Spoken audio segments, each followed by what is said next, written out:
Hey everybody, Gimmer here. I wanted to make a quick video that broke down all the most important parts of my slingshot presentation that can be referenced for people that just want to learn the most important parts about it and how to do it. Enjoy. In its simplest form, the slingshot is two controller stick inputs in quick succession. Dash, forward or back, then down back or up back. But generally down back is a bit better, as it has more utility. If done correctly, your character will dash in the initial direction, but they won't dash back. For most uses, slingshot is almost always followed up with jump. Technically speaking, that would be like a slingshot hop, but because it's almost always used that way, we'll probably just default to slingshot for that. There are three main slingshot variations: the Flickshot, the Holdshot, and the Fullshot.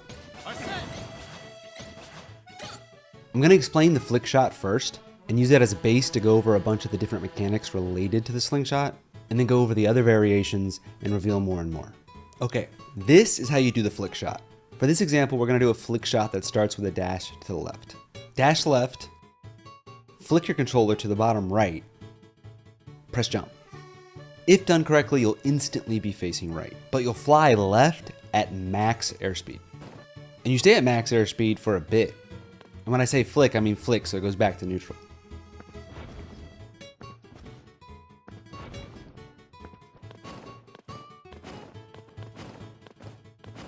The goal here is to get the jump out around frame 5, frame 6. It might seem really quick, but when you practice it enough, you'll get used to it. Now the reason this happens is because you go from max ground speed into your jump squat animation. Jump squat animations have no ground friction, which means for those 3 frames, they're at max ground speed until the first airborne frame. Every character's max ground speed is higher than their max airspeed. So you're in your max airspeed on that first frame. Something that until this was not possible to do this quickly out of a dash. And I'll get to it a little bit later, but you can do it even faster for a specific reason. Because of this, there are 2 really nice sub variations. One where you hold left and you have quite a bit of time to do it with most characters, and you continue at max air drift all the way back.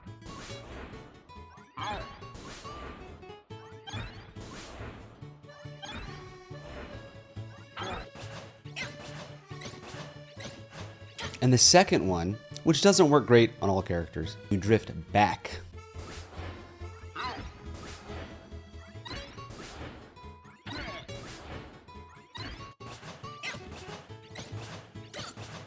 Now, if you're having trouble, I'm going to diagnose your problem and how to fix it. If you notice your character is kind of like not flying back, then your control stick was not neutral on the first airborne frame. It was being pressed in a direction. To fix this, all you have to do is flick it a little bit faster. If your character isn't turning around, it means you're pressing jump before your control stick crosses that threshold. So just delay the jump a little bit. So that's the Flickshot's 3 main variations, and you can already see a lot of movement options being opened up. Next, let's go over the Holdshot. The input is similar, but it's a way different outcome. Instead of flicking the control stick, you hold it in that down back diagonal.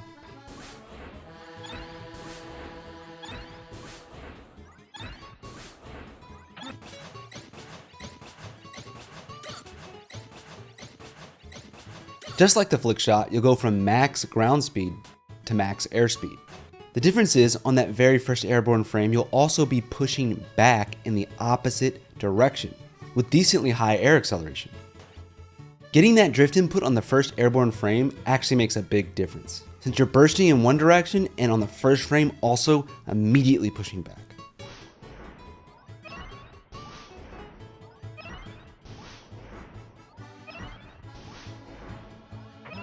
The Fullshot is the exact same thing as the Holdshot. The difference is, after you press jump, you roll your control stick from down back to holding full back.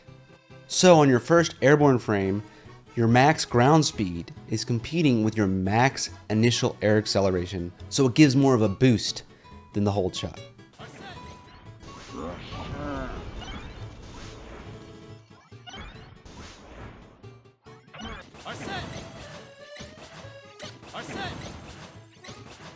Every character is different though. Some need the Fullshot to hit certain angles, some need the Flickshot, some need the Holdshot. It's all based on that character's attributes, and obviously a character like Lucas can like completely overcome their initial momentum, while a big character is going to have trouble but still get a lot of movement options from this. Now that we know how to do a slingshot, let's talk about the buffer system and how important it is to slingshotting. Dashes have a 7-frame buffer window. That means if you buffer a dash within 7 frames of another move ending, the dash will come out on the first available frame. And there's this weird mechanic that makes it so if you buffer a dash in that 7-frame window, and then afterwards in that 7-frame window, you buffer down back or up back, the dash will still come out on the first available frame. But you're still holding down back or up back.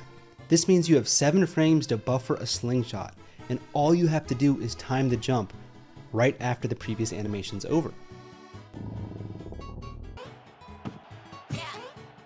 So if you start perfecting a 5 or 6 frame slingshot hop, you can buffer it at the very end of other animations, and all you have to do is time the jump. Now let's take what we just learned about this buffer system and create a new movement option. We're going to dash forward and then buffer a back dash flick shot. So the jump starts almost right after the buffered back dash starts. And this is what you get.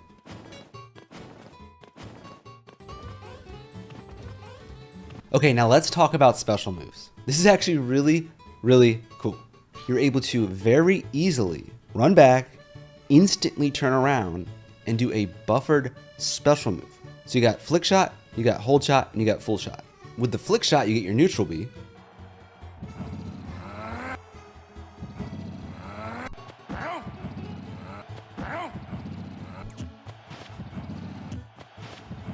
With the hold shot, you get down B.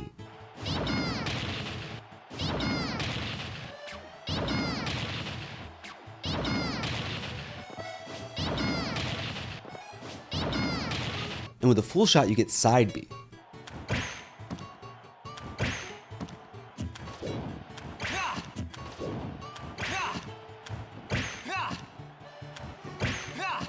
This just opens up a lot of options because normally this is just way too hard to do consistently. So now you have a very, very comparatively easy way to do this. Now let's add wave bouncing on top of that.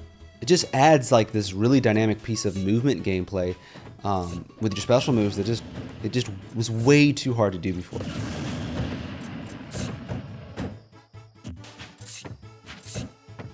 I'm really, really excited to see you guys get creative with your characters. Okay, now let's talk about aerials. Because of the freedom of movement that Slingshot gives you, it lets you do aerials where and when you want to. When you slingshot with a C-stick, it barely affects your aerial momentum.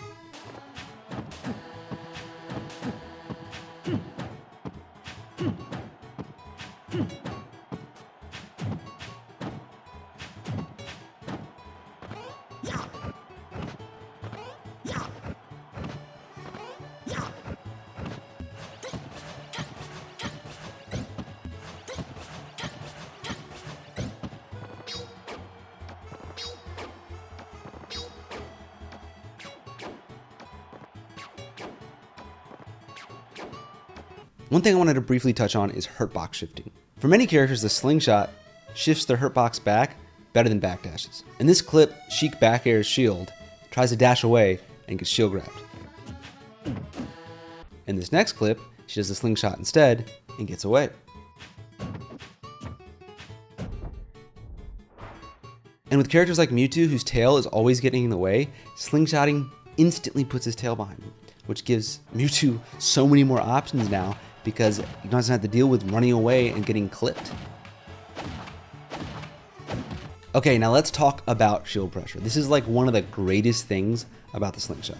Because you now have way better control over your character, this means you can space your aerials on shield better. But not only that, after you hit their shield, you can come back at them and space the aerial again, properly. And the way that the slingshot works, it kind of puts you in that position that's really hard for most out of shield options to punish. And then you get to come back on top of them if you want to. And because you save so many frames, this is like the only way to hit someone's shield, jump out of that burst range, they whiff the grab, and then you come back on top of them and actually punish the grab.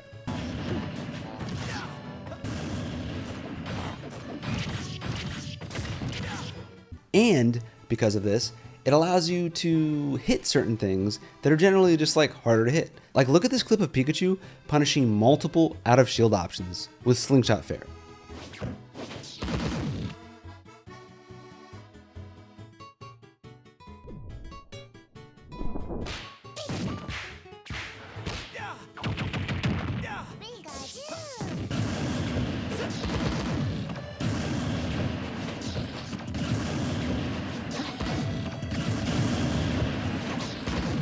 Here's a quick breakdown of some of the other things you can do with this. If you do the slingshot but you don't jump, you can actually buffer a pivot grab in the opposite direction like really quickly, like frame perfectly, and it's not nearly as hard to do. Another really cool thing you can do is an instant reverse jump cancel up smash. The difference is instead of holding it down back, you want to hold up back. And then all you have to do is time the jump and the A press. This is like the only way to get a 3-frame dash instant reverse up smash. Now, this Ridley combo probably doesn't actually matter, but it's not possible without the slingshot.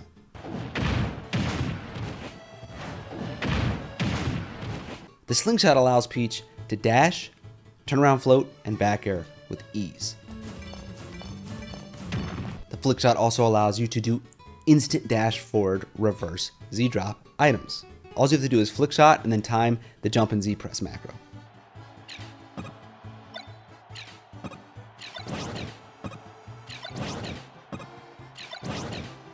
This opens up a lot of options because the only way to do this before was with instant roaring, and it was way more precise and hard to do consistently. Another really cool thing is Tomahawk. Now normally people do Tomahawk grabs, but because this thing explodes you so far back so quickly, you can Tomahawk with Slingshot aerials and Slingshot special moves. If you're under a platform, it also makes it much easier to land on the platform with an aerial spaced well.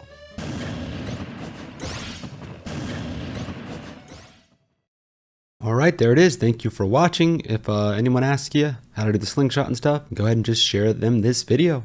It's back to the lab with me. I'll see you guys next time.